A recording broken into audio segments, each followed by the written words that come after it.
I was really deeply disturbed and shocked when Secretary Boying Remulla told us that lahat nung, this is my words so will refer to the record naman sa eksakto niyang sinabi at yung terminology. But sabi niya, Senator Bato, nung huling hearing na parang lahat, and you might want to refute that if you have information, but sabi kasi niya, lahat daw nung wrongful death ba yung ginamit niya, ay wala daw record, walang blatter, wala daw talaga. Tapos halimbawa may gunshot wound, tapos nakalagay cardiac arrest, di ba? I don't know if that is cardiac arrest because of, I don't know. But ang point ko lang, na-surprise at na-shock ako because when I was in the cabinet, before kami mag-explain abroad, hindi binubunot sa hangin yon. Nagmi-meeting yan, whether with the DILG or whether with the Chief PNP. I have had several meetings with Senator Bato when he was Chief PNP and I was still a senator. Kasi hindi naman ako magsasalita dito na hindi ko muna tinanong sa kanya. So, aside from yung mga ni-reveal mo na very telling details, I think we owe it to the public. Yung sinabi po ng, let me frame it this way, no? Kung pro-Duterte ka, you want accountability. Yes, but we want accountability here in the Philippines at yung tamang process. Kasi two wrongs does not make a right. If you are anti-Duterte, you also want accountability. But you also want to do it right. Because two wrongs doesn't make it correct. Meaning, kung ma-dismiss yan sa ICC o kaya mag-change ng administration, balik na naman. So, whether you're pro or anti-Duterte, we want the rule of law. Gusto natin tama. Last point lang, Madam Chair. Yung chilling effect, di ba? So, kapag kayong pinag-uusapan whether yung warrant arrest sa mga cyber libel or, tignan nyo po ilang taon na ba? 2016, 2025. 9 years ko nang kadibate si Senator De Lima, just like some others of us, former Senator De Lima, 9 years na. Usually, yung usual, 30,000 yan, 16,000. So nagsasagutan kami sa issue. First time na nagdebate kami 2-3 weeks ago, ang una niyang sabi, dapat yan si Cayetano kasama sa ICC. Di ba? And then after that, naglabas sila ng redacted. And then mayroon ding iba, like former Senator Tria. Marami pang susunod dyan. So may chilling effect to. Sa akin okay lang kasi sanay akong akutin di ba? Sanay naman na ganun. But ang point ko lang, Madam Chair, that's why we have to get to the bottom of this. For example, in the case of Senator Bato, kailangan alam natin pagka may lumabas, can he have his counsel of his own choice? Can he be examined by a doctor? Pwede ba siyang mag-resist kasi wala naman Philippine order? Pwede ba siyang isakay bigla sa aeroplano? Mabigat yan, baka ma-overloading yung aeroplano. No? So, dinadaan ko lang po sa biro, pero hindi biro yung ito. Let me stop with one example, ma'am, ha? Kasi maraming progressive groups. Siyempre, dahil nga sa history kay President Duterte, so I'll assume good faith sa progressive groups, ha? Assuming na human rights activists sila, assuming na may mga napatay na extrajudicial killing, naisip ba nung progressive groups na yan na pag biglang may nakitang hukay wherever in the Philippines, kahit sabi mo yung hukay na yan ay 20, 30, 40 years na, at may 50 nakalibing doon, or 43, katulad na rin lang nung kay President Duterte. Tapos ang sabihin nung kusino man, let's say retired military or retired intelligence officer, sir, mass grave nung komunista yan. Pinatay yan during 2012. Nung pinatay yan, 2012, may ICC pa.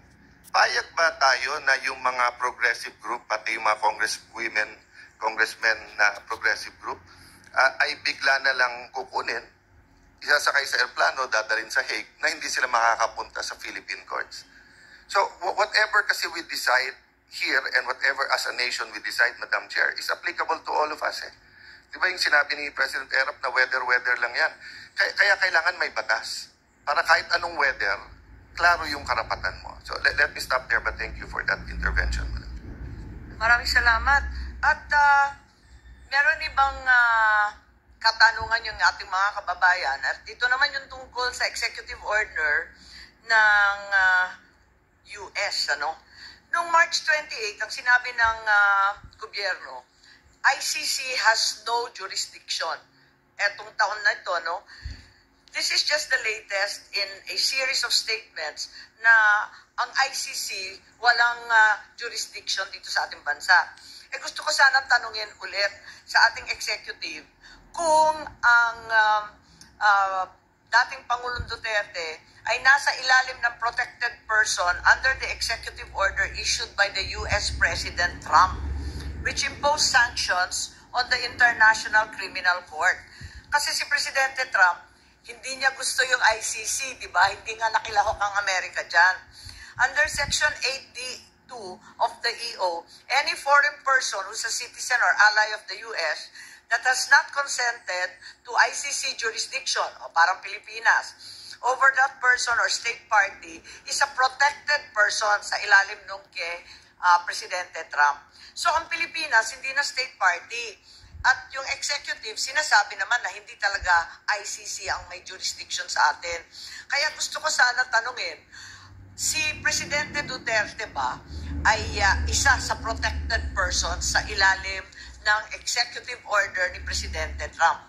Non-NATO ally na former or current official. So gusto ko malaman kung si PRRD nga ay protected person sa ilalim ng executive order, sino ang mako-cover sa asset freeze under Section 1 ng executive order ni Presidente Trump? Pwede bang parusahan ang mga sumapi sa pag-aresto katulad ni General Torre? Anong mangyayari kina Karma at kina Leonardo? Kasi ang pagkaalam natin, yung iba sa kanila at yung pamilya nila ay nasa Amerika na. Sakop pa sila nung executive order ni Presidente Trump. So, yan ang mga katanungan natin kasi lumalawak na lumalawak itong pagsisiyasat natin. Umabot na sa US kung saan alam natin nagtatago sila. Kaya nag-aalala ako ano ba nangyari rito. So, paano yon? Gusto ko sana ipaliwanag ng ating justice pero wala sila. Kaya justice lang po tayo, pero importante po ito. Ngayon, yung administrative arrest, may DOJ local opinion, legal opinion raw, na lumabas noong November 21, 2024. Nakita po namin ito Nasa website ngayon, nag-disappear na. Hindi na siya nandun.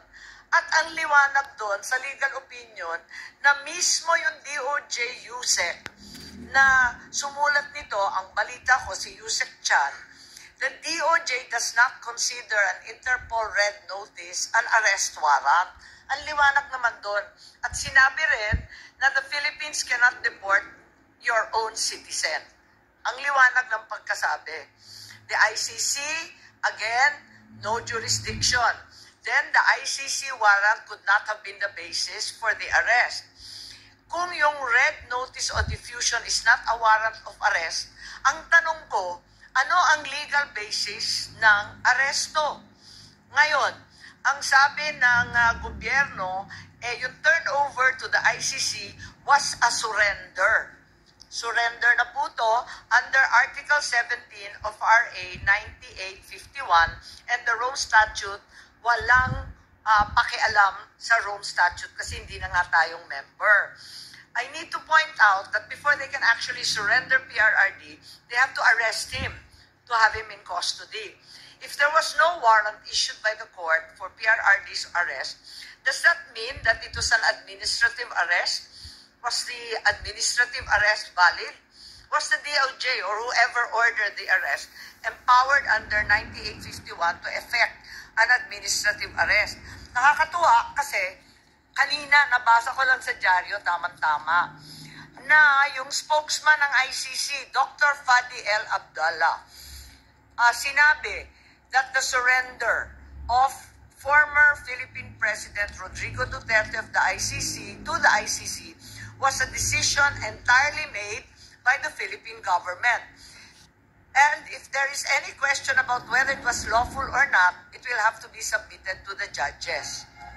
So, mismo yung ICC, sinabi na ang Pilipinas ang nag-surrender sa dating Pangulo. Siguro si Attorney Medina na naman magpapasaklolo tayo. Ano ba ibig sabihin ng administrative arrest? At tama ba na sinuko ng Pilipinas si PRRD sa ICC?